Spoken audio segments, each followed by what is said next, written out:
Alright guys, welcome everybody, Chris Province here, and today we're going to talk about stop losses. Welcome everybody, I don't know if it's morning, evening, afternoon. Um, so I would like to explain something before to start. First of all, this is trading, okay? When we trade, we use stop losses all the single times. So stop loss is a must when trading, and there's a big difference between trading and investing, I would say. Investments is for sure more a longer term, um, we can say a long term trade. And sometimes, I mean, I would, if I was to invest, sometimes investors do not use stop loss. They just they base their profit based on percentages. Like, okay, I'm gonna put $1,000 today. Maybe in 2 years, this $1,000 will go up 10 times and will make 1,000%. That's it. So sometimes those investment strategies don't use a stop loss because they're more fundamental analysis based on the coin, and they would just ride the coin. Hopefully that will go up.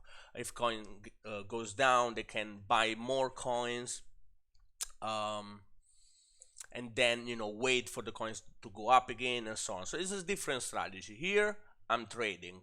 Okay, so when trading, we based our profit on risk and reward. We don't just go with percentage that much. So what we really look for when trading is the difference between our stop loss from entry to stop loss and the ratio between our entry and the target. In this example, I have a 3.81 risk and reward, so I'm risking the red box to make the green box, pretty much, say it in simple word. Um, this live stream might be a little bit more a little bit intense for super beginners. So some concept that I will talk about, you have to go in my CryptoVince channel if you want, and go over other videos to understand other concept. For example, I'm not going to explain the risk and reward on this video, but I'm just going to explain where you can place stop losses, what's the best spot. If you want to know more about risk and reward, go in my CryptoVince channel, type risk management simply explained, and I made a video about that. I will then add more links below in this video, but I just want to make sure you guys understood that this is especially for trading. Okay, so stop loss is something that I use all the time. um, I've been trying to like tweak things around for the last 3 years in crypto. If you guys read the introduction in my channel, you know what I'm talking about. Things are different here.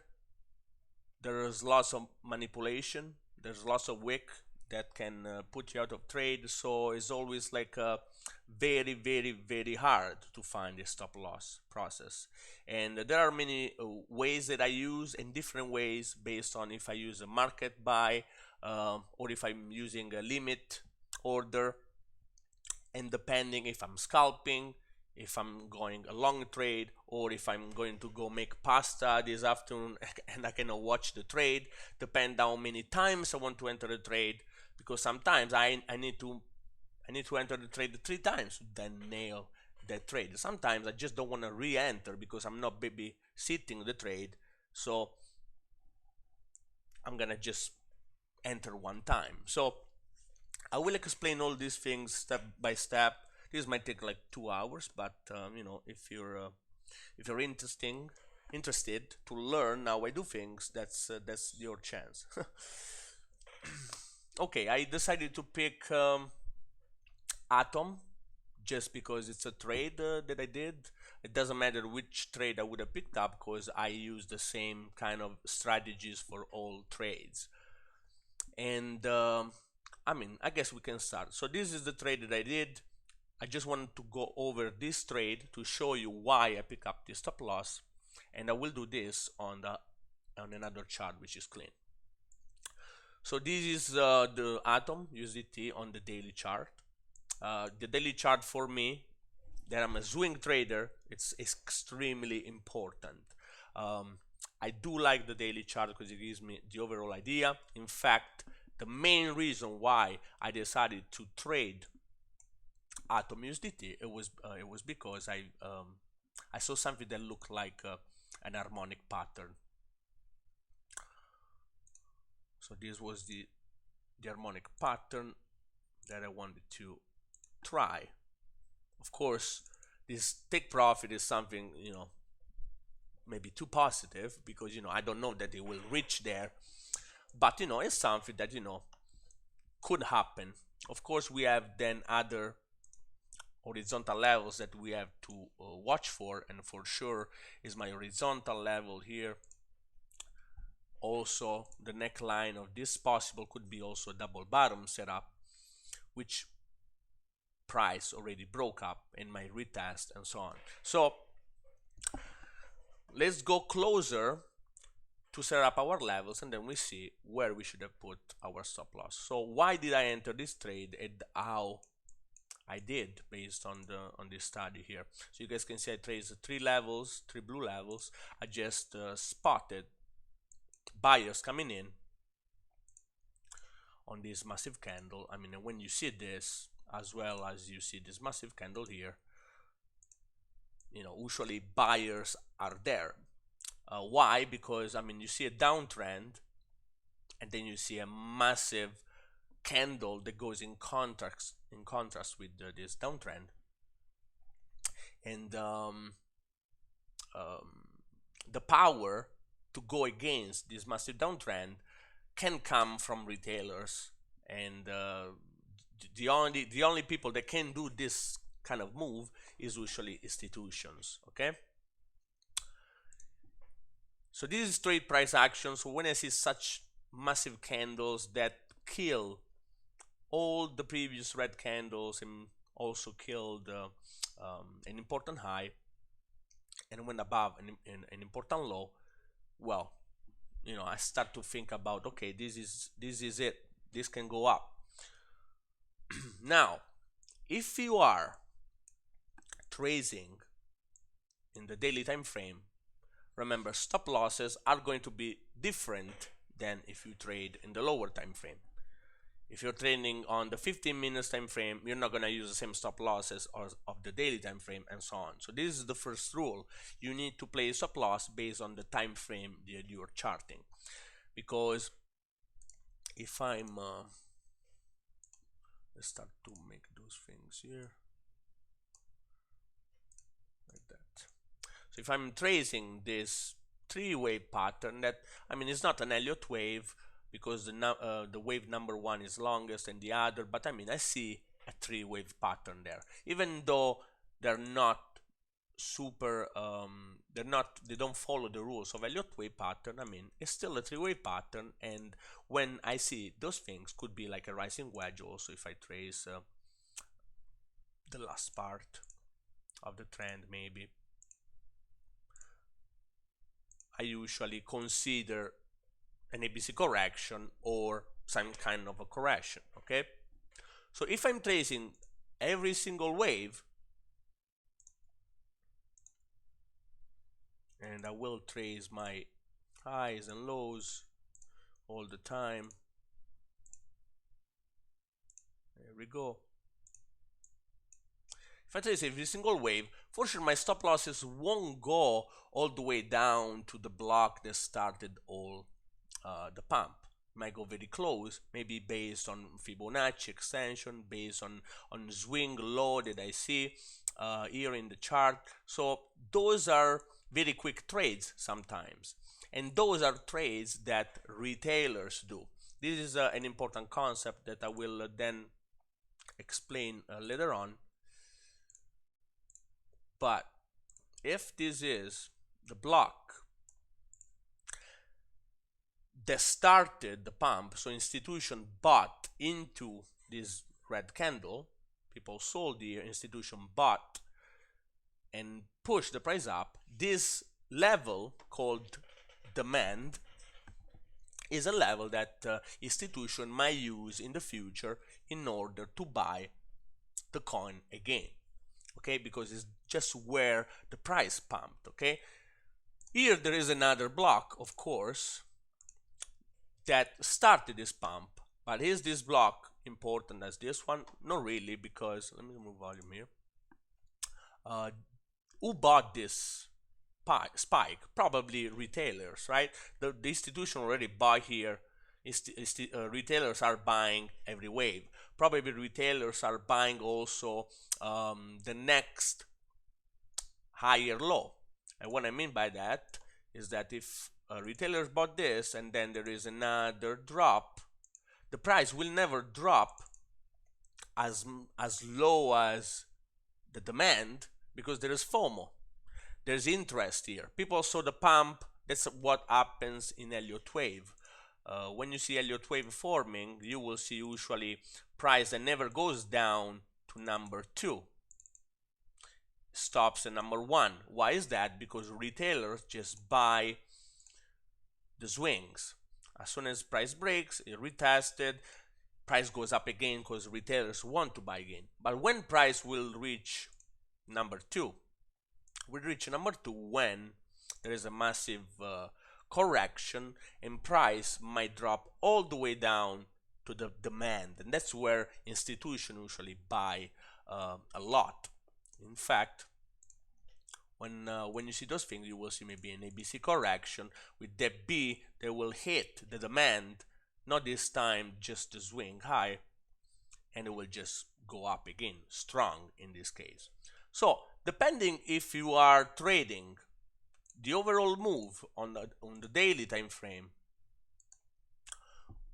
or if you're trading every single wave, there will be a different stop loss. So what I'm trying to explain here is that the time frame is really important. If I just want to scalp or make a swing trade of this little wave, my stop loss, of course, will be very short, just below the 4, maybe just below 2. But if I'm trading the overall move, my stop loss has to be way lower, because I'm aiming for a different risk and reward and so on. Okay, so I didn't talk about yet about where to place stop losses, but I'm getting there slow. So the time frame is what I'm trying to talk about right now.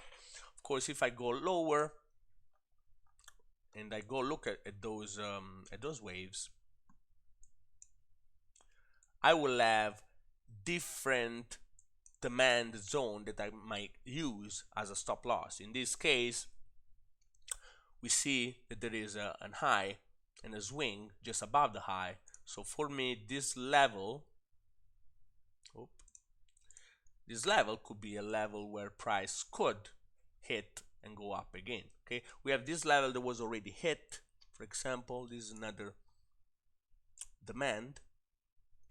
Price reached demand and spike back up. That's what usually happens when we have this kind of an uptrend. Okay, in this case, if price is above it, retest it once, spike again, and goes down to possibly retest the support, my stop loss level probably should be below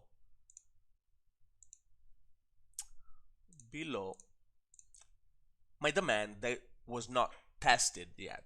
Okay, because that demand can cause another spike, right? So this is the best stop loss I can use for this trade. Of course, you guys are gonna say like, okay, why not put this stop loss just a little bit the swing low? Sure, you can, but you know the chances to get stopped out there, of course, are higher. But it could be a place to put a stop loss if you want to increase your reward a lot. But you need to be careful, because if you pick the stop loss, you probably need to re-enter the trade at some point. So here it comes when I decide to enter on a market buy or on a or on a limit order. Okay, for example, if I was to suggest a trade to my members based on this bounce, okay, and you see, then I want to reach next high, let's say. I need to decide where to put my stop. So there are two ways to enter this trade. I mark it buy when I see the bounce, or I just put a buy limit. So when I pick one or the two, I will pick a buy limit when I don't want to babysit the trade. Let's say I had to do stuff and I want to enter this trade and I think that it will bounce there. I think it will bounce here and go up, and I want to enter. I don't want to miss this trade. Well, in this case, I had to pick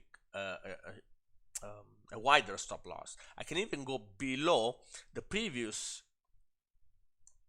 support if I want to be extremely safe, and even below my block here, even below the block that caused this pump if I want. So I will go all the way down, but this will bring me to 1.74. Risk and reward of 1.74 is not extremely good, but you know, it's a good point. Some people just aim for 1 to 1. I go for 2.53 every time.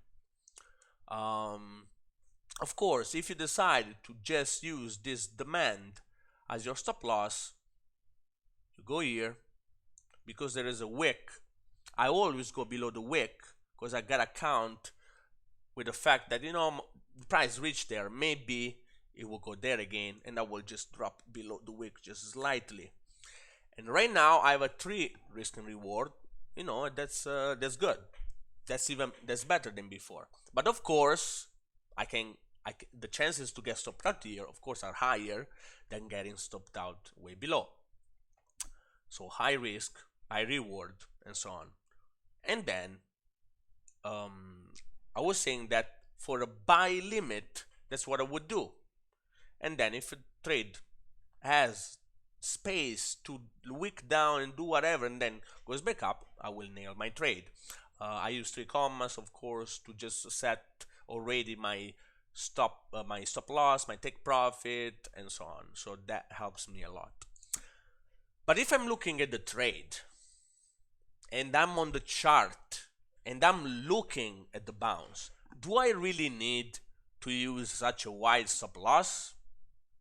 Probably not, because I can just crank it up as low as I can if I see that bounce happening, and maybe I would buy after I see a candle that goes above my red and drops a little bit, so I may enter on this drop and place a stop just below the swing and just try to trail that. Then if I get stopped out, I can re-enter the trade. I can re-enter 1-2 times also and still aim for like a total profit of 4.46 R minus 2 is 2.5.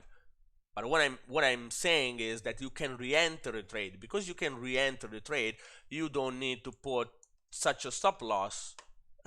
You need to place such a wide stop loss when you are not going to babysit the trade. Okay, so this is the main reason between using a wide stop loss and a tight stop loss. It's based on if you have time to babysit the trade, or if you just want to place a buy limit and you gotta get out to your stuff and you're not able to be in front of the chart. So based on those, the stop loss level will change. There won't be a perfect spot for a stop loss. It doesn't exist. So that's why I'm trying to explain the different ways, the different levels that you can use in order to place this stop loss level. And of course, the first level, the most risky one, is just below the current swing, the previous swing. The second one is below an untested demand, and then the third one, which is usually the most safe stop loss, it will be below the second level of support. In this case, this is the first level of support, this is the second one. I might place it here, and if I have a block, I will even place below the block.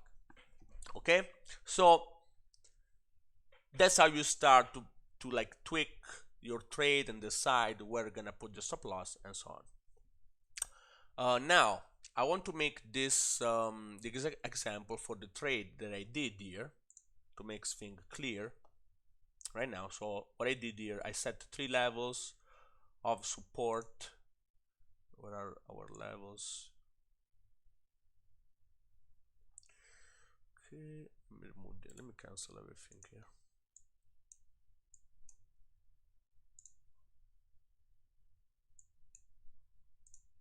Where I started, okay, I started from here.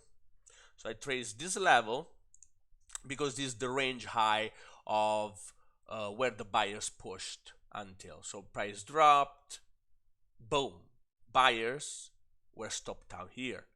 So that's my range high, that's the range low.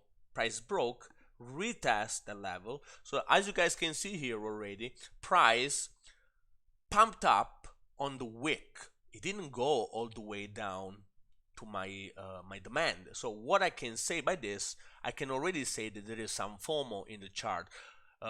Buyers are not even wait for price to hit the level. They're buying quick. They're rushing into the trade. So that can mean there's some FOMO coming up.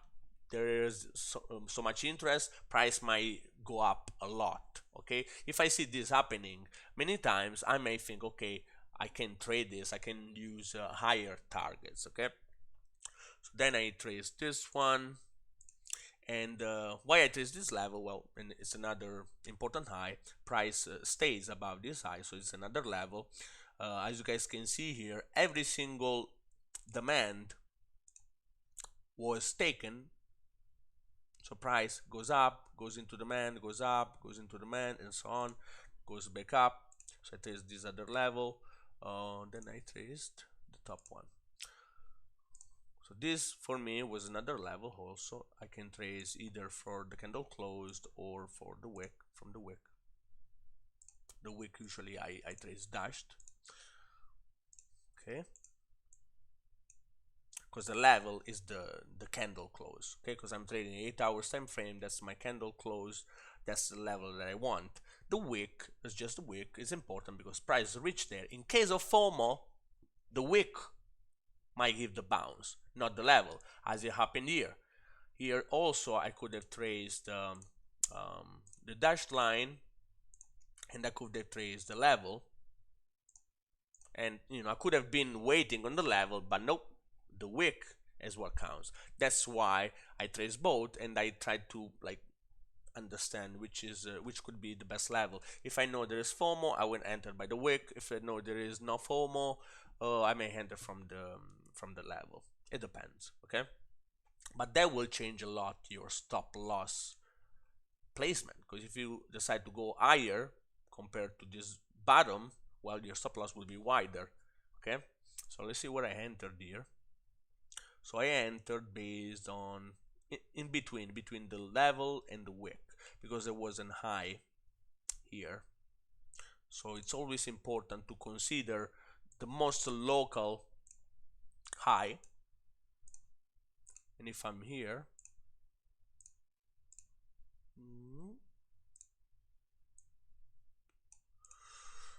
I will trace this level, right? Because it's important.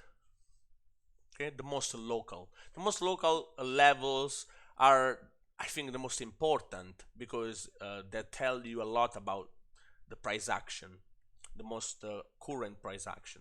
Then of course there are important levels that come from the past, that sure there are some key level that you have to trace, but I really love the most local high. That tells me a lot of things. Okay, and I think that's when I suggest my trade. I saw a retest of that level, right? So this is what happened in the price action. This is the level. Attempt to break, failed. Attempt to break, failed. Attempt to break, failed. Keeps going, attempt to fail, break, boom. This is a nice breakout. Why? Because it retests the level. So I had the first retest, price goes back up, and that's when I decided to enter. I'm like, oh, okay, looks good, because that's what it has been doing previously. Here, breakout, retest, okay, breakout, retest. Then it did here many times. Sometimes it does one, you might miss the trade. Sometimes it will do many retests, and you might get in. It depends. Sometimes you get lucky, sometimes you don't get lucky. Okay, so I decided to wait for another retest, and that's where I place my entry, right? Oh, that's where I place my entry, and let's see from the original trade. Okay, here we go, my entry. So I place my trade right there. It doesn't matter if you put on the level or the wick or just the wick above. I mean, sometimes a wick catches you. Of course, you're gonna get super unlucky that you don't get you don't get filled. That's the case. I mean, if you go a little bit higher and maybe the price didn't really sorry, if you go very low and price comes to the dash line and spikes back up as it did here, but then I mean you're gonna miss. It's important to change those level and get an entry pretty good if you are on the 4 hour, 1 hour. On the lower time frame, you have to be kind of precise, because it will change your risk and reward. But when it comes to the higher time frame, so if I'm aiming for at least a 3 hour on the daily and so on, I don't really need to be extremely precise, okay? Because I don't really care that I'm gonna make a 3.01 or 3.10. I just need my 3 hour. That's it, okay? So I place my entry there on the previous high, and now is the time to pick my stop loss. So as I said before, there are many places to place your stop losses in this time frame, as I did before. Why? Because if I'm on a daily, probably the most safe stop will be below this support, but also below this support. Okay, this is on the daily. As I said, below 2 support, that's the most safe stop loss. In this case, I would have to go here, but that's a massive stop loss, right? Do I want to take that stop loss? Probably not. The other trick is to not put your stop loss in the place that everyone thinks there is a stop loss, because you might get hunted there. In fact, if I decide to place a stop loss very tight, sure, this time it didn't go hit, but it could have. I could have get out of trade, like it happened here, for example. If I decided to enter with a tight stop loss here on this correction, on this bounce, and goes back up, I would have get stopped out. Okay, so I would have picked this stop loss if I was watching the trade, right? Market buy, you're there, you look what happened. As soon as you see the wick and price goes up, boom, you place a stop loss just below the wick.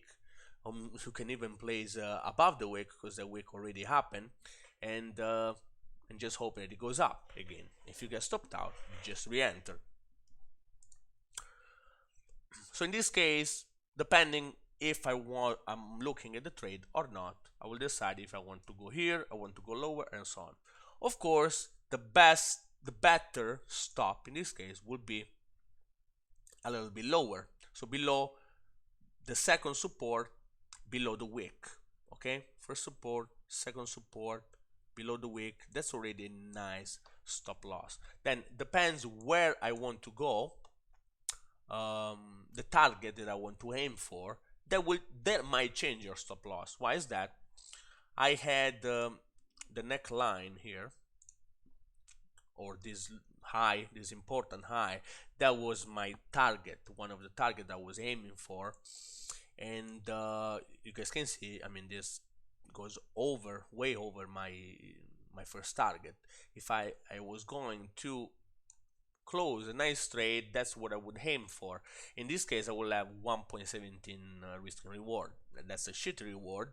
So because of this, if I think that I want to aim at least for TP1 there, I crank my stop loss. So I need to find something that tells me that I might not get stopped out in this case. So what I do, I go in the lower time frame and I start to trace other level. First of all, of course, I have my important high here. I have the wicks already, 2 wicks this time, so 2 bounce, 1 retest, second retest. That's already something that tell me that my stop loss just below that level could be something good to try this time. I go even lower and I look for demands. I have a demand here, a block, then I might use a stop loss. So to be safe, I would have to go below this other level and just aim for 2.17R. But it's not 3R though. It's 2R. If I go a little bit higher, it's the 4R. I think this trade was 3.81. Okay, as I set it up. Okay. Now another things that I look for is the most local correction of the leg that of the correction I'm tracing. So if I trace a Fibonacci of the overall move, okay, I will look for confluences in this trade. I might go from here. No, yeah, that one. I see 3 waves here, kind of 3 waves, 3 Elliott waves. So I'm considering some kind of correction. I want to know how much it will correct, and I will start to look for confluences. The confluences that I see here, there is a level, the blue level of support with a 50% Fibonacci. So my quick reaction when I see this will be, okay, at least below 50% I have to go, because I'm not gonna go below 38 because it's already got was taken out. I will go below 50%. That's another good spot for me. But if I really want to be safe for this kind of swing, I will have to go below 70. So right now I have 2 picks: below 70, below the demand, or below support and below 50%. You have 2 choices. One is more risky than the other, but there are 2 good stop loss placements. I think I picked this one. I went just a little bit below, almost on the 61%, to aim for that 3.80 trade. Okay. The market conditions are something that helps you also. The market conditions were very bullish. Everything was going up in the USDT market. So I was like, you know what? Like, I'm just gonna risk. I'm just gonna put stop loss that is kind of tight and go for 3.81 reward, and that's it. So that's how I picked the spot for this trade. Now, so the time frame is something that matters for sure. Remember, if I'm trading this in 8 hour, 4 hour, it will be different if I'm tracing the daily straight up and I'm aiming for higher target. Because if I'm charting the daily, I'm for sure aiming for something that's way higher compared to other time frame. If I'm trading on 1 hour, I don't need to aim for high targets. I'm just gonna scalp those little moves. So the time frame is highly important. The confluences between the levels also are extremely important. So I will put my stop loss below confluences. If I see the Fibonacci, if I see the level, if I see the demand, I already give you 3 confluences between demand, level, Fibonacci. Then if you want, you can add your diagonal levels. Diagonal level can help you hold. So if I have this diagonal, for example, connecting these two low, I may place a stop just below the diagonal and be cool with it. Okay, it's another added confluence. Okay, now what is this the important stuff here to really understand? The important things is the risk and reward ratio, because when we have altcoins, and we're trading altcoins, we have to be careful because the liquidity problem. Okay, if we decide to enter a trade with a very small stop loss, it's going to be hard for us to enter. Why? Because the position size that comes with it is massive. Okay, so I just want to do two quick example, and I want to know what you guys think about those two different trades. Let's say I'm entering this trade on a lower time frame, and I want to be very tight and put like 1% stop loss, right?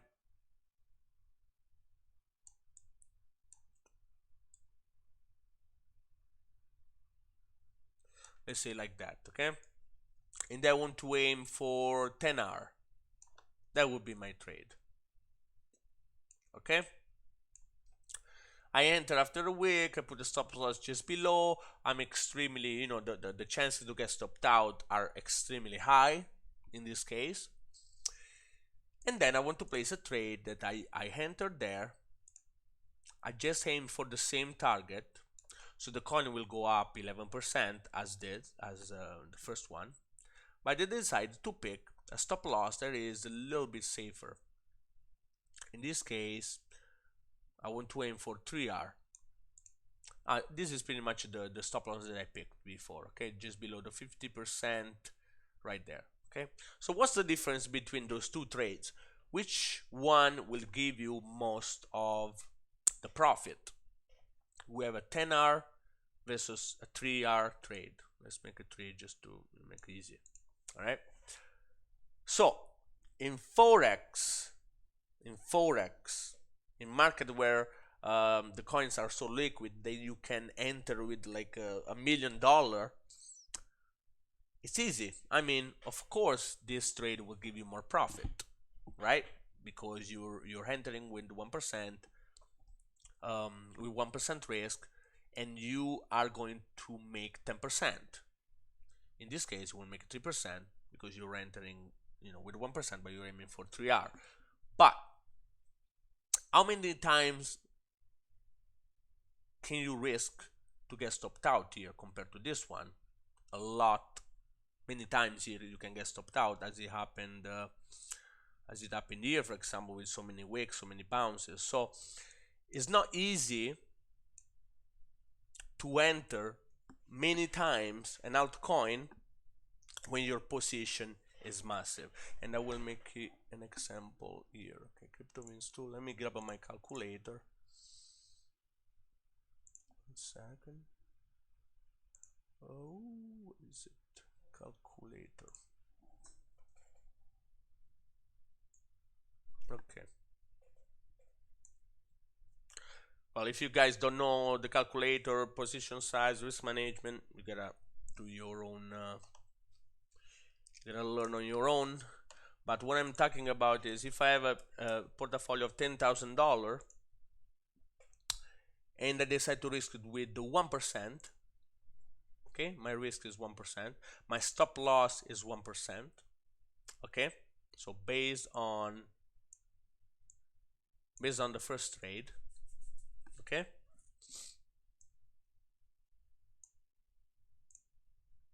my position size for this trade will be the whole portfolio. Okay, $10,000. Now in altcoins, how many altcoins can you enter with a position of $10,000? There are not many, except Bitcoin, I think. If you go look at the order book on most of the altcoin, especially shitcoin, you will see orders for like, I don't know, 0.02, 0.10, 0.10 maybe, but it's just really rare to see that Bitcoin order. Usually it's a wall in that case. So what I'm saying here, that it will be very hard for you to get filled, especially by a wick, if it wicks down, to get filled for $10,000 or to sell for $10,000. That's if you get stopped out, your position must be sold in like boom in a second. So what is your chance to sell $10,000 position for altcoin? You might not get filled. So you might have your position that is there, the coin keeps dropping and it's bad. Even when you're going to sell at the take profit, it's gonna be hard for you to sell your position. And I'm talking about one person that does 10,000, who has a $10,000 portfolio. What if I'm suggesting this trade to 100 members? That would be 100k position. 100 members entering that coin at the same time at the same price will put a massive buy wall. Nobody will be able to buy, nobody will be able to sell. It will be a fucking mess. So this in crypto happens all the time. So I cannot enter such a position.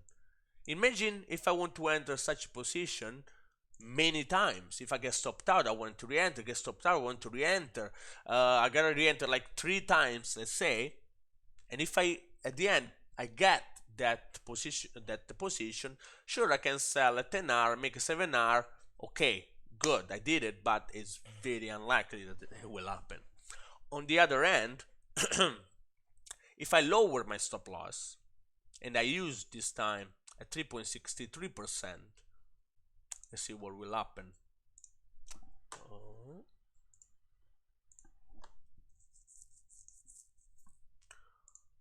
What is it?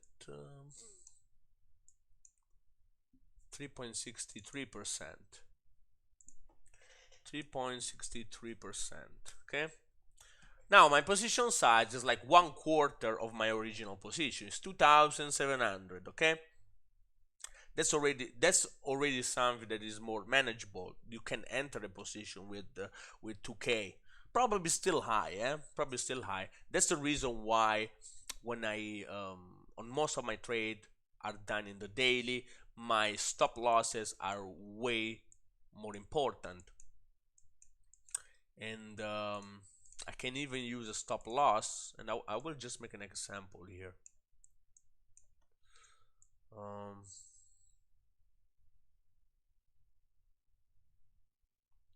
A 2-hour trade, okay? A 2-hour trade which would have a 10% stop loss,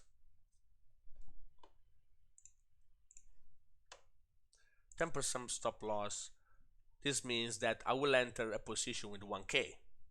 So 1K, I can get in, get out, I can use 1%. I don't risk to get stopped out a lot, so it's a better for sure choice if you're trading altcoins. Now, if we are looking at these 2 trades, let's say I can enter this trade because it's such a massive position. What do I have to do in order to enter this trade? Probably I need to lower my risk. That's the first thing that comes in my mind. Instead of using 1%, I will use 0.5% as a risk, and that will bring me to 5K. But it might still be such a big position, okay? So maybe I have to use 0.2 risk to have like 2K, and okay, now I can enter. This is a better position for me to trade an altcoin. That's what I'm gonna use, okay? So if you decide to pick such a position size with 0.2% risk, remember that you are aiming for 10R, okay? 10R times 0.2 is 1%, right? No, 2%. 0.2, yes. So it's 2% you're gonna win at the end of the trade. So you're making all this mess, you're like risking to get stopped out many times here, and at the end you're gonna close a 10R trade, which is a high risk trade, to at the end make 2% of your portfolio. Is it worth it to do so? Or at the end I can just do a 3R trade, and with the 3R trade maybe I can enter the position. As you guys seen, I can use 1 full percent with the 3K 3 point, it was 3.80, 2000. I will use 2000 before it was like 2002 also. So this is way better for me to enter. Why? Because I don't have to babysit the trade that much. The risk to get stopped out here are way less than such a tight stop. And at the end, if I close this trade, because I'm with 1% of my portfolio, I will make 3%, right? Because if I'm risking 1%, here I'm making 3. Here I'm risking 0.2, I'm closing with 2% at the end. Okay, so you need to understand which one you prefer based on the risk that you want to take, and based on the position size you're gonna get. If we were in Forex right now, you won't have no problem to enter this position. So of course I might pick this, but I risk to get stopped out 1, 2, 3 times. And if you are with 1% risk here, and you get stopped out 1, you already get pissed. Then you get stopped out the second time, you're like, fuck. Then you get stopped out the third time, you're like, oh my god. And then your emotion fucks you up and you might fail the trade. Okay? Compared to this one, where your stop loss is way lower, you can enter with 1%, you might not risk to get stopped out and still close at 3% and make 3%. You might panic on the other hand and be like, fuck, it's too tight, I cannot use 1 full percent, I'm gonna use 0.2% or 0.3. And at the end you don't make enough money. You make more money with this. And the same thing, it would be this one. Of course, the big picture would be this, because this is a 10% stop loss with a 20% increase. And I mean, if you want here, let's put the same target, you know, to make the extreme example. What are the chances to get stopped out here? Way less than this one. So if I'm super confident about this trade, I can even use 2% risk on this trade. Because I mean, fuck, what are the chances to get stopped out here compared to this? Very low. Still can happen, but it's very low. So if I reach the same target, because I entered with 2% risk, I will make 2%. So the same as this one. I'm making 2% in both of the trades, because here I have to lower my risk, here I can increase my risk. Okay, so those are the differences that you have to come up with when you pick the level of the stop loss that you want. And that's why I'm talking about this. I'm talking about how wide your stop loss has to be, or how tight you can make it. Depends on your skills, depends on what time frame you're charting, depending on the time that you have, depending on the kind of trade that you want to do. If you're scalping, if you are here for the long trade, if you're here to just get in and get out, or I mean just get in and get out of the house to let the trade run, and so on. So it depends. There will be not a stop loss level good for everybody. That's for sure. Okay. So this I'm talking about risk and reward. I just want to make things clear here for those of you that don't know too much about risk and reward. When I say this is very important, this is for newbies, but I want to make sure some guys understood. When I say I'm risking 1% of my portfolio on the trade. I'm not saying that I'm gonna enter the trade with 1% of my portfolio. When I say I'm risking 1%, that means that on this trade, if my stop loss gets hit, I will lose 1%. Okay?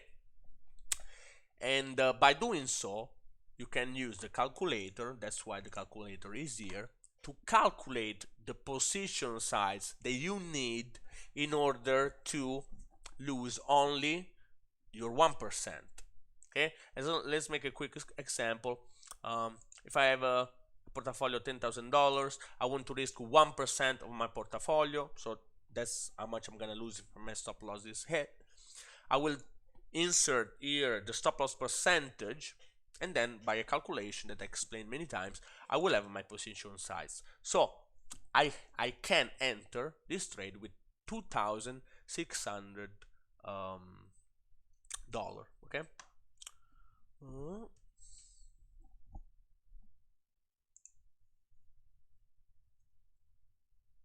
Okay. So if I enter this trade, I will enter with 2,000. Where is it? Call out. If I go here, 2,600. Okay, let's run the numbers. Okay.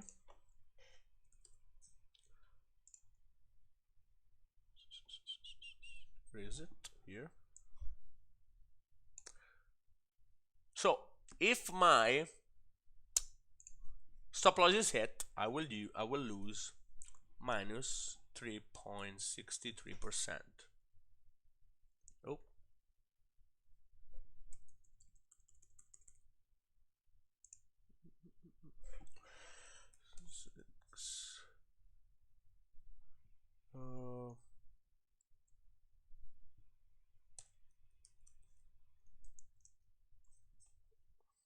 Doesn't get me that basic mode. Or times. Okay.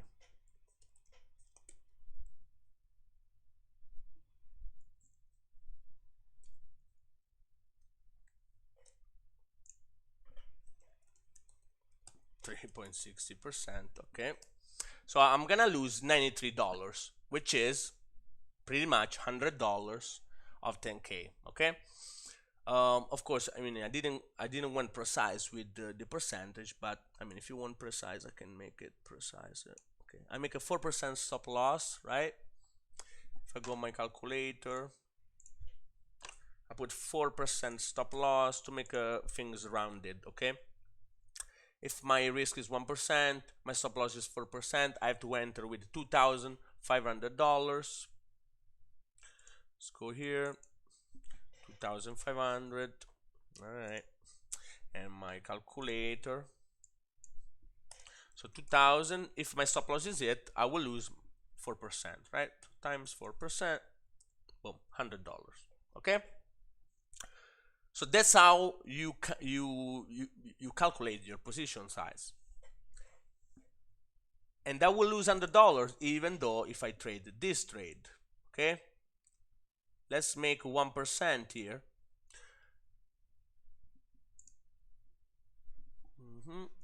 Let's go quick there. 1% risk, 1% stop loss. I have to enter this trade with $10,000. Okay. So this trade I will enter with $10,000. Let's remember how much I lose here if my stop loss is hit. I said 100, right? And here, how much will I lose if my stop loss is hit? $10,000 times 1%, because my stop loss is 1%. So I will lose, guess what? $100. All right. And same story here. It's 10% stop loss. Where is the calculation? Very quickly. 10% stop loss with a 1% risk. I'm gonna use $1,000. All right. So if I use $1,000 on this trade, boom. Change the color. guess what is 10%? Because if my stop loss gets hit, it's 10% of $1,000. Guess how much it is? $100. So all three trades will give me the same amount of loss in case my stop loss is hit. What about profit? The same exact story. Okay, so things don't change because this is 11%. If I make 11% of 2,500,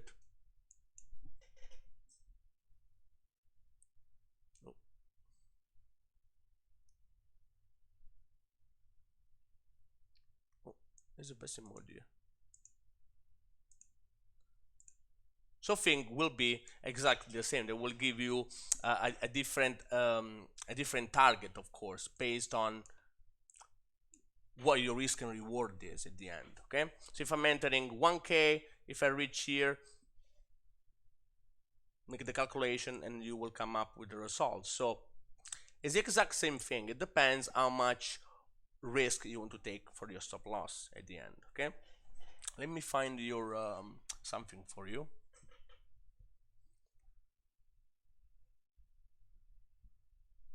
Where is it?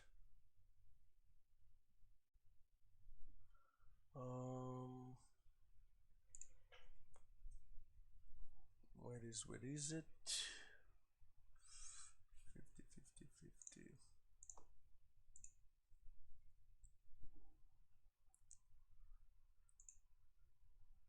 Okay, 50 losing trades.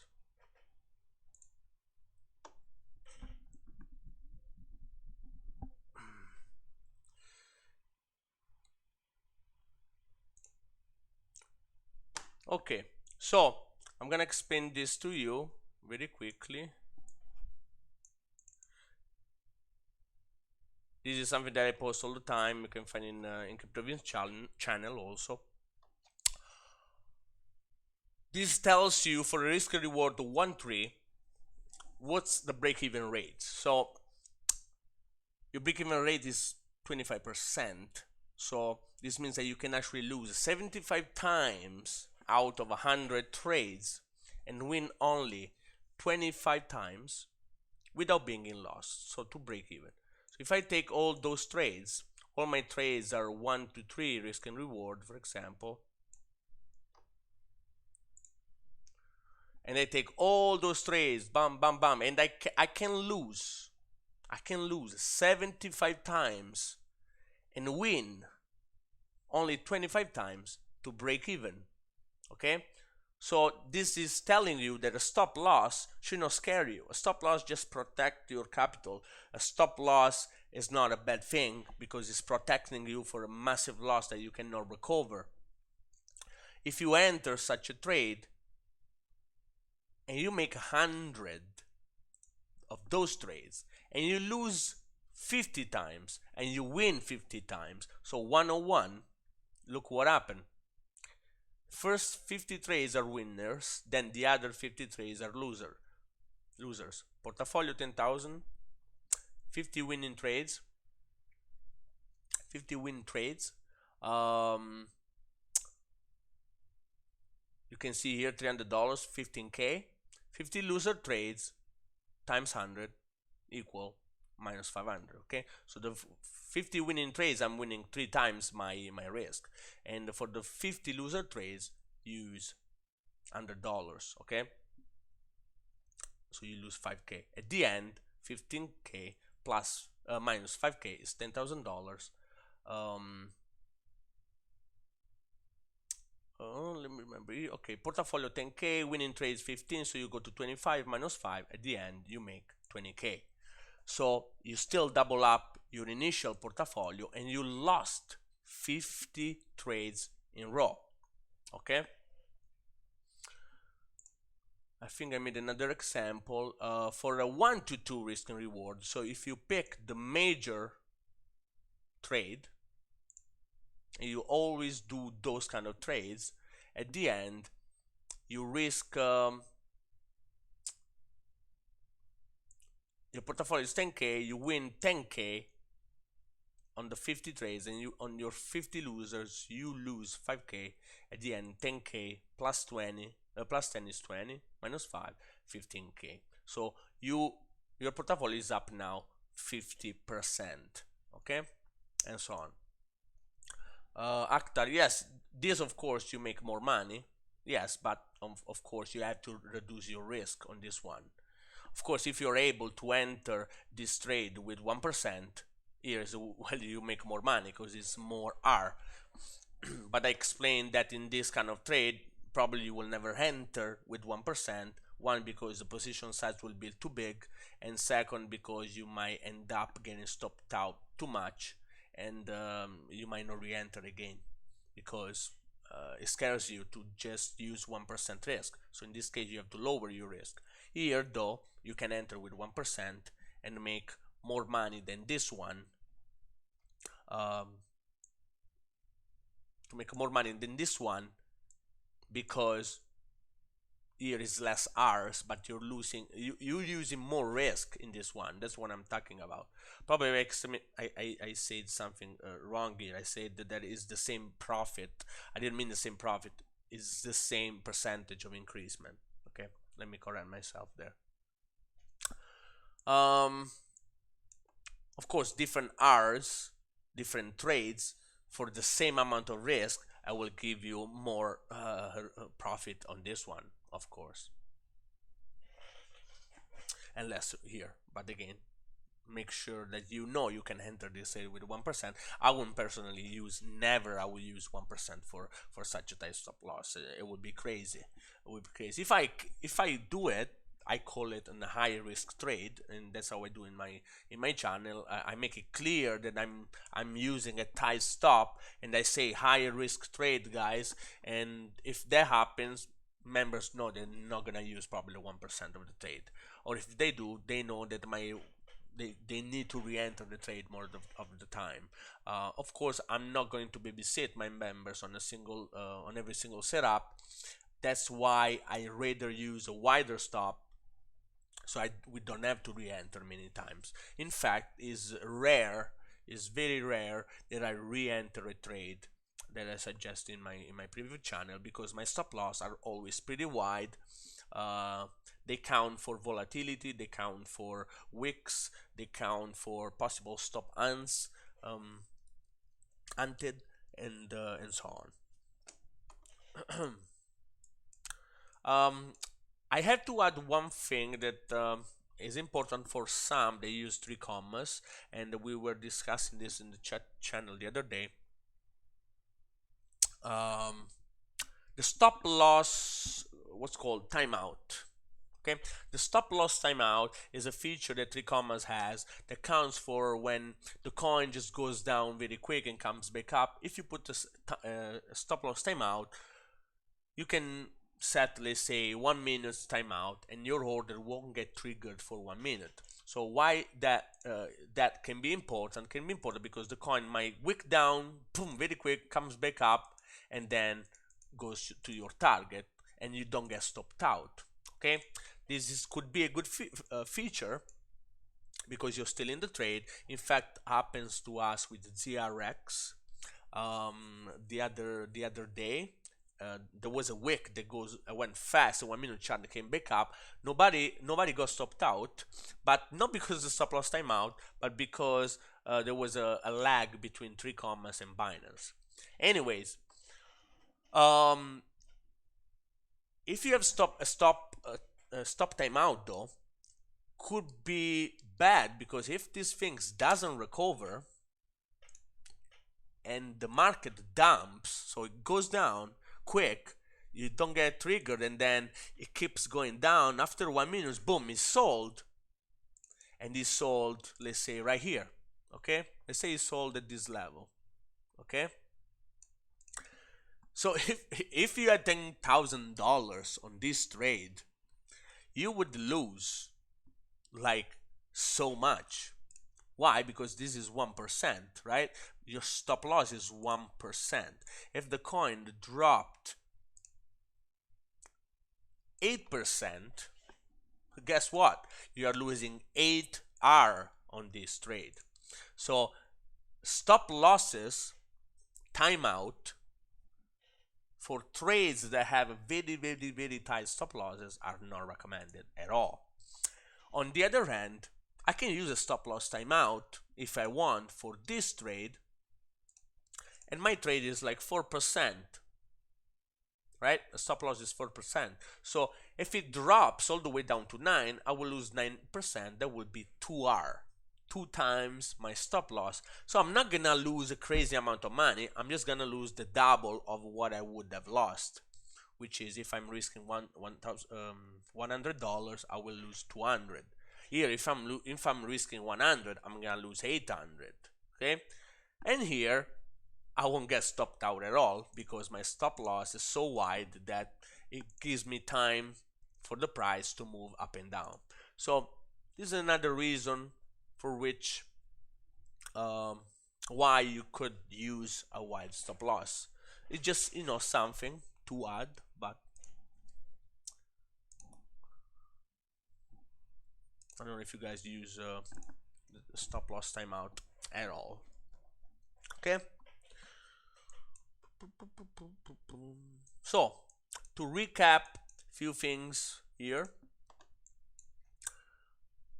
the rules that you gotta follow for the stop losses are: make sure you don't put the stop loss in the most common place that everybody would place a stop loss. If you have the support, if you place a stop loss just right below, you're probably gonna get hit because they're gonna stop hunt you. If there is a clear level where traders place a stop loss, you can see, look at the wick.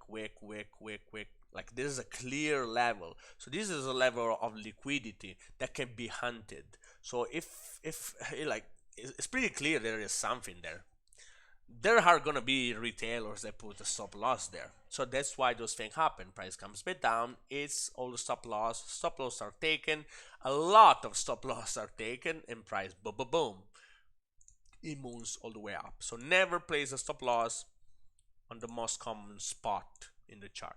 If you want to use a lower stop loss and the safest one, you can go below the second support. That will be another a good level. And if it reaches here, probably the trade will be fucked. Okay, like if the price comes all the way down here, it probably will keep dropping. Because why? Because it broke market structure. The market structure here is probably this uptrend. So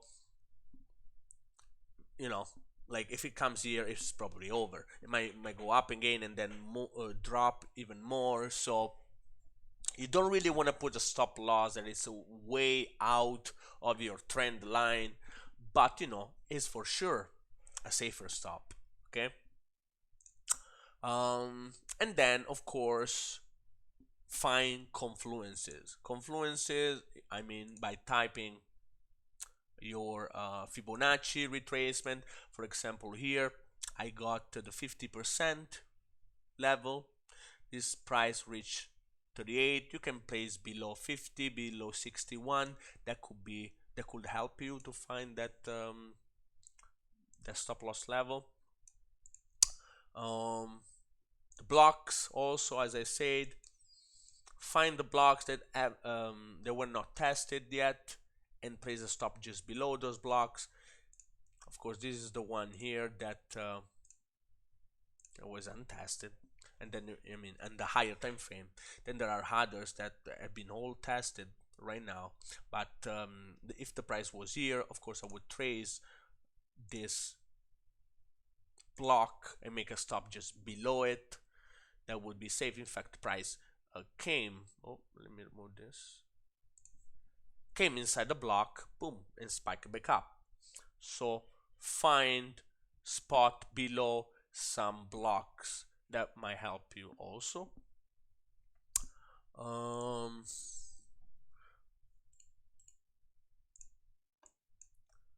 This is a perfect. This actually is a perfect example of where institutions buy and when retailers buy. Look at this massive dump, right? price comes all the way up and comes back down. Price doesn't come down to retest anything, comes back up. Why? Because retailers are buying this shit now. Comes back down, just touches the previous high, boom, higher high, higher low, price goes up again. So institution bought here on the demand because they knew something. There's a news, there is they know something before. There are some other important levels on the daily. I think here there could be an RSI divergence also. So if I trace this lower low, if I check RSI, yes, there is a massive, let me remove this, a massive RSI divergence that is extremely good because it's overall in the oversold area of RSI on the daily. That's a massive divergence. So let's say institution buy here, even some retailers could have bought here. All together things pump. Then who's gonna buy here on the retracement to pump this shit again? Probably retailers. Then price start to drop, kills the first demand. It doesn't care about this, goes down. It doesn't even like stop on this one. Guess where it's going to go? It's going to go to the strongest demand, and where institution is gonna buy again. Boom, and we go up again. Then price start to go up. Who do you think is gonna buy those little things here? That's all retailers. That's you know, even us buying it. You remember we bought that level here? That's us buying it. Crypto wins. Make some money on the way up. I mean, this is a good level to enter, but it's tough. It's a tough call to buy after such a dump. But the smartest trader, that's what they buy. They buy when institution buy. So that's a good level, but you know, sometimes it's not easy to buy such a falling knife. Okay, and this is of course the structure, because this overall move dropped 78%, 88, I would say 78, 88, and when that happened, that's when you see the harmonic pattern. That's why I trade this. In fact, that's a very cool harmonic setup that I'm trying to trade. Okay.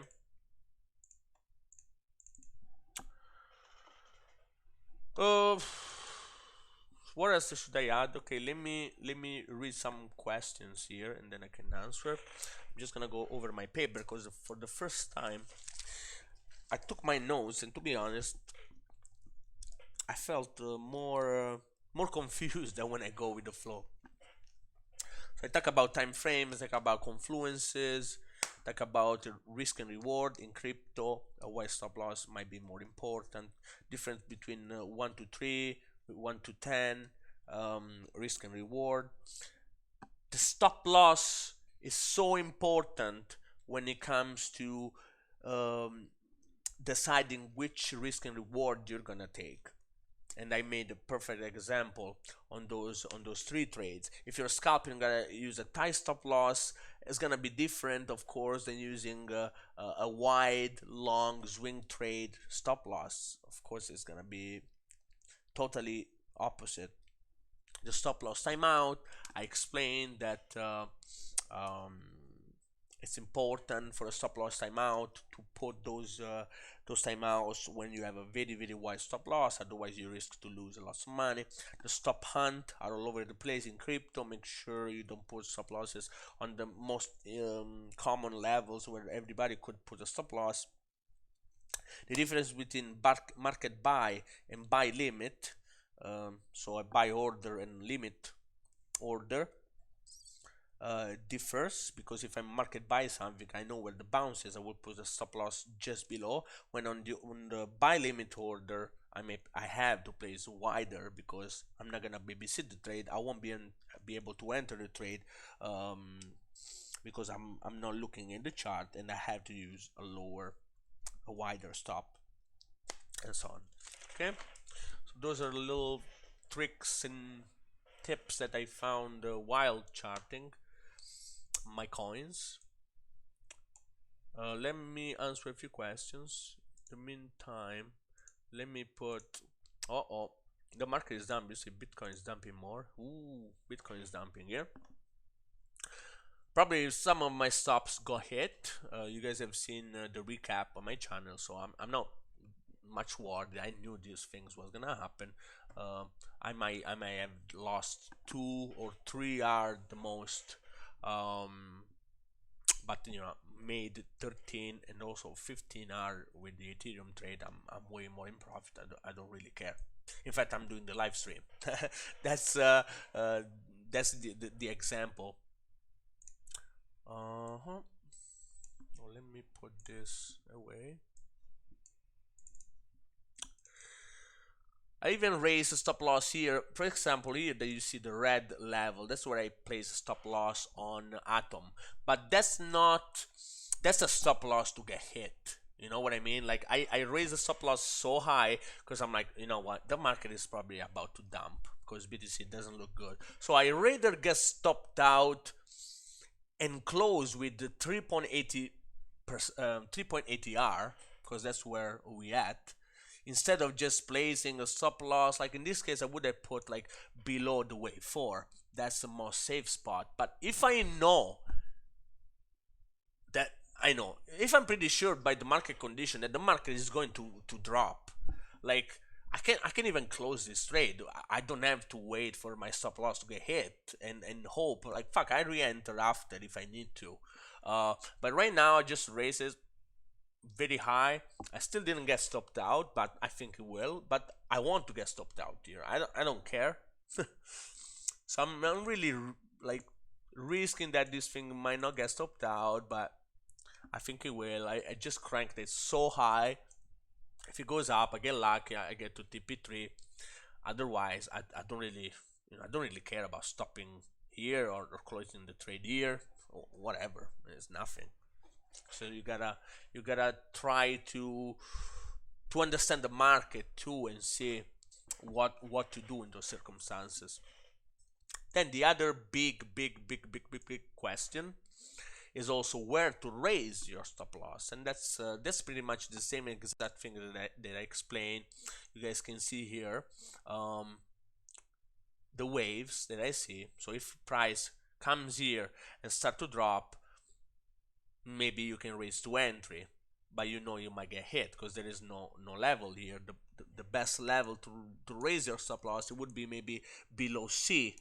That's the safest. Then when price comes back up and made a low, that could be your stop loss level, just below the low. It's for sure a very common place to put the stop loss. In fact, sometimes price drops, hit your stop loss, comes back up, but if you want to raise it, that's what you gotta do. And then goes back up and made another low until price breaks important high. I'm not gonna raise stop loss. Then when it broke and made another low, okay, we can go below 4. That's where I was before. Then price moon did all this, blah blah blah, made another low, rejected a resistance, another dump. I'm like, fuck, this doesn't look good, because he made a double top, nice wick, so things might drop. So boom boom, I want to be safe, raise stop loss very high, and done. Okay, let's answer some questions. Oh, no voice, no sound. Okay, I had that. Read the sound. My daughter just came back from Rome. So much sun. Yeah, that was good. Still good weather here with the climate change. I'm still in like a t-shirt, which is crazy for November. When 1K, probably soon. Yeah, Vince, hello. For me, 3R is better. Yeah, for me too. But in crypto, is bad. Could be bad. I mean, depends what you want. As I said before, depends what your time, your skills, and everything else. Depending, I mean, if your stop loss is tight or wide, it depends also for all those main reasons. Wooden 10,000K, answer that. Okay, blah, blah, blah. quick question. Which has better chances? Buy on support or buy after breaking resistance in order to not getting stopped out? Thanks. Buy on support or buy after breaking resistance. Okay, so I know what you mean. Well, I will make two examples. So, if there is a massive nice support, and the support is this one, so the price is coming back down, and you really want to buy because you think it's a super support, and it will go like this. This would be like trade number one, or there is trade number two, which you want to buy after it breaks the blue. Okay, and you have two options. You have this, like buy after the blue, like that. Just buy right here. Okay, and then there is, actually there are three kind of entry. There is this entry on the retest, and there is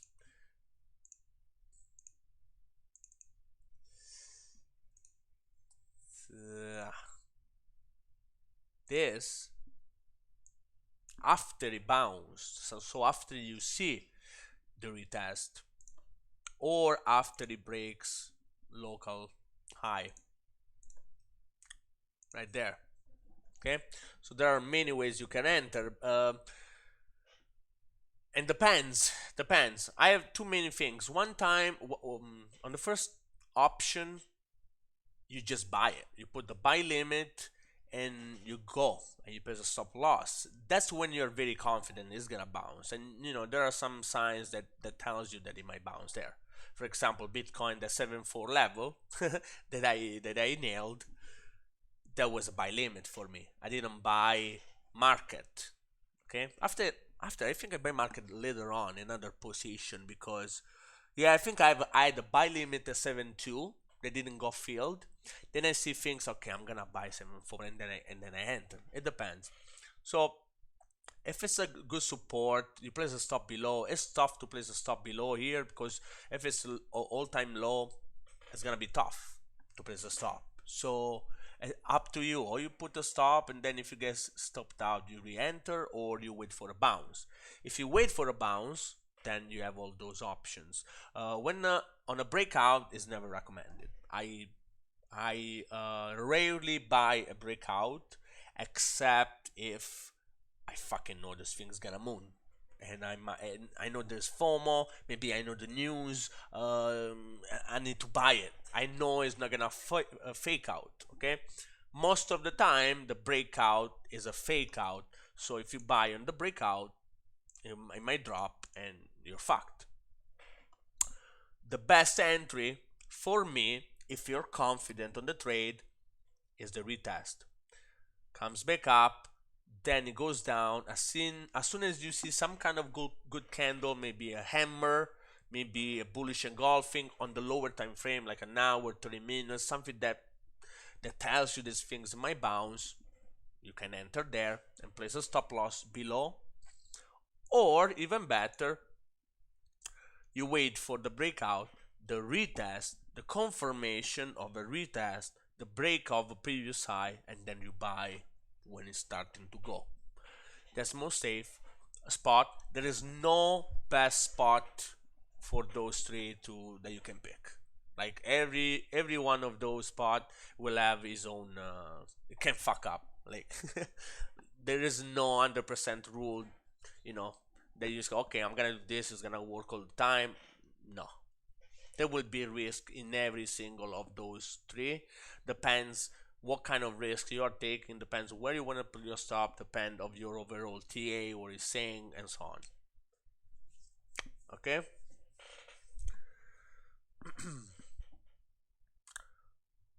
Let's just look at BTC quickly, which chart I want because I have tons of them. Wow, that's a bad one. So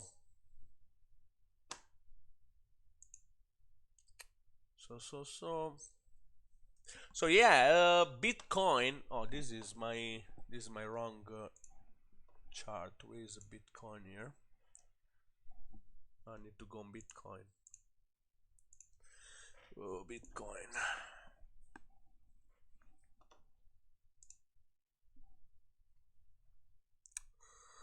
As I say to my members, I go over some chart very quickly. I post this in free.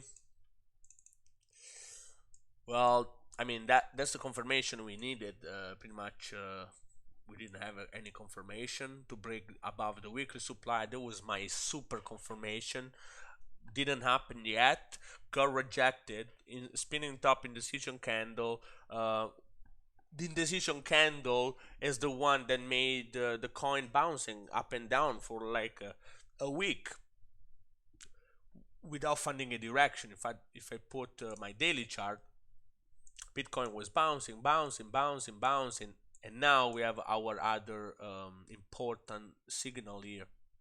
That was the MA200.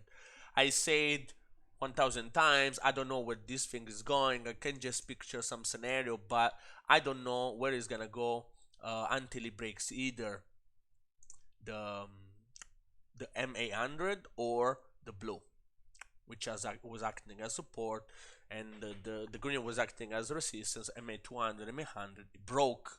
Look at what happens when it breaks. Boom, boom, boom. Nice fucking dump. So that's not a good, of course, look.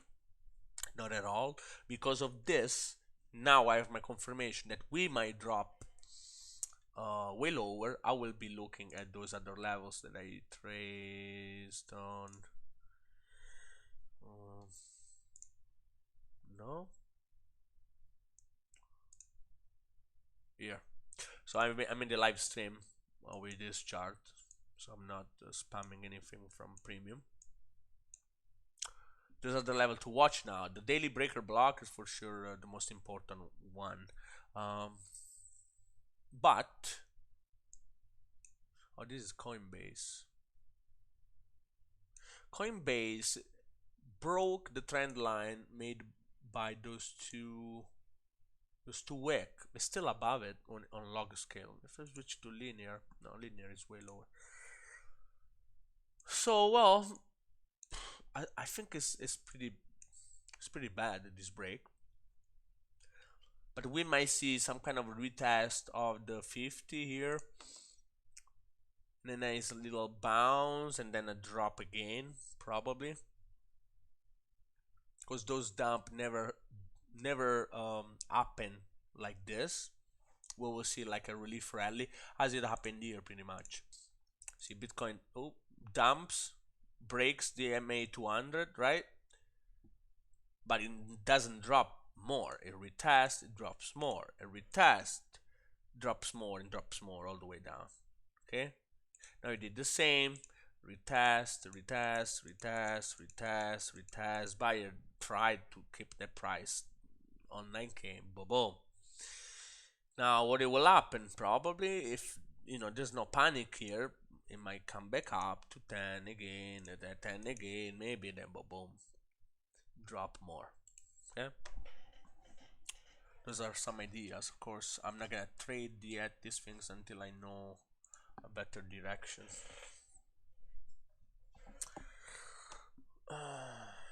And that's it, guys. 1 hour and 35 minutes. I didn't even do 2 hours. Good. I'm getting short. Yeah, I talked a lot about to stop losses. I hope I give you some ideas. It's not easy at all. Forget about that perfect rule that will give you the best spot ever, that it will never get touched. It's impossible. It's impossible. Find the most fucked up spot that you can place a stop loss that nobody thinks about it. That will be the safest. But rather than that, rather than go like all the way down to 7K to find your safe stop loss, it's gonna be tough, and there will be risk in every single stop loss that you use. Remember, stop loss, they help you. They're not a bad thing. If we didn't have stop loss, we'd be fucking wrecked right now. I would be in so much loss, but thank God I used them all, and I accept them when they happen, like it's happening right now with um, with all my open trades. Algo, Atom, uh, VET, DRX are all increased stop loss in profit, so I don't need to worry about XMR. I didn't even enter yet because it didn't reach my, didn't break. Ren and Matic is at 0.5 R loss for sure because it dropped, and so on. So that's how you do. That's what you do. Don't think about like you're watching this video because you're gonna find the best stop loss that is never gonna hit. It would be impossible. So that's it. Are there any other questions? If you want to ask me something now, I go over it. Otherwise, I'm done.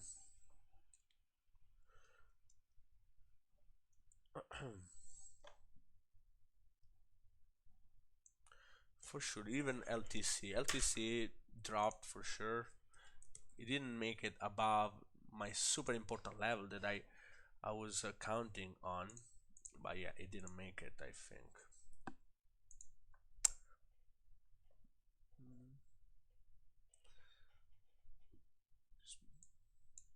Yeah, it didn't make it. So this was the important level I really want. I think I have another chart. Let me see the other chart.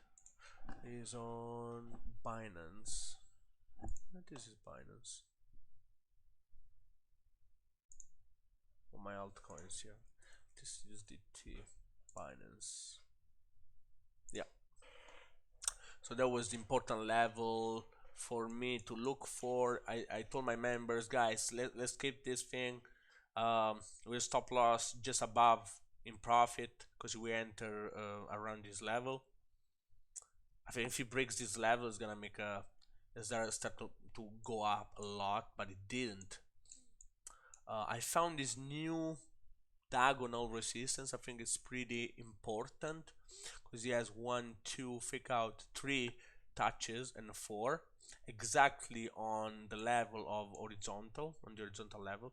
So when we have two horizontal that cross so good as never a good thing.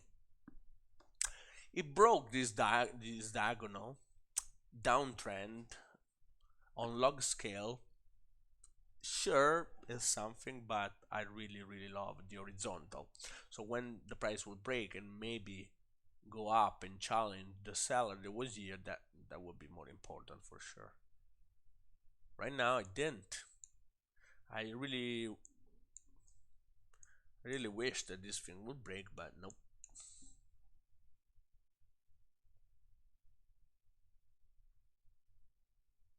So the coin is still in downtrend. Like it's clear that it's still downtrend, and because LTC USD usually is the leading indicator of Bitcoin. In fact, it dumped before Bitcoin. Still making that pim pim pim pim pim pim.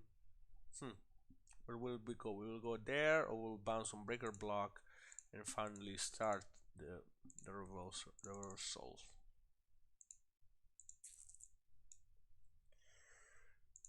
I don't like the fact that I don't see divergence here. It's still not a crazy good that I like. I would like to see it very low. Here is not even a divergence, just a double bottom on 3-day. No. So we'll see. The lose are when stop loss goes through real quick. When stop losses goes through real quick. What do you mean goes through real quick? Yes, if I have a stop loss and the coin drops, yes, I get stopped out 100%. Except if I have the timeout on 3 commas. But if price drop all the way down, you see a wick and comes back up, that means all the orders that were about above where the wick hit, they are all sold. Yes, yeah, price drops real quick because all the orders are taken. Boom, boom.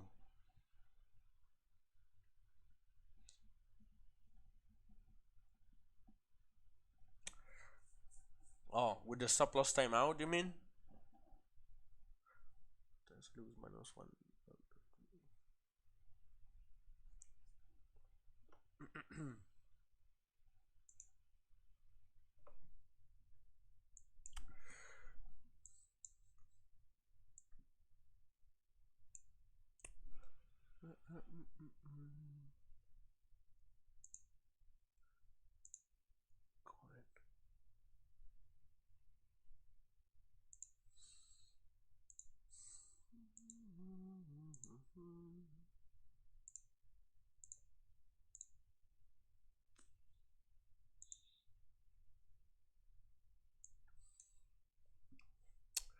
BLX. BLX will move tomorrow. Rejection here too. What's going on here?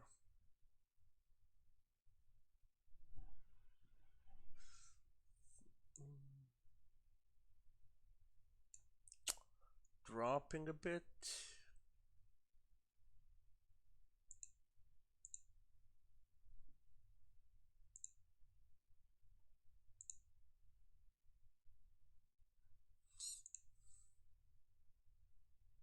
Oh, this is a perfect horizontal level that I was looking at. It didn't make it. You see, all candles were like closing above it. And where is the level from? Oh, the wick. Look at the wick. There was a nice horizontal one to look for. The wick, also demand. So for me, this was a possible support resistor flip. A red block, but never made it. No, bounce, bounce, bounce, bounce, bounce. Dead. Yeah, it's gonna be kind of crazy for the next 2 weeks, so let's hope this thing goes up again.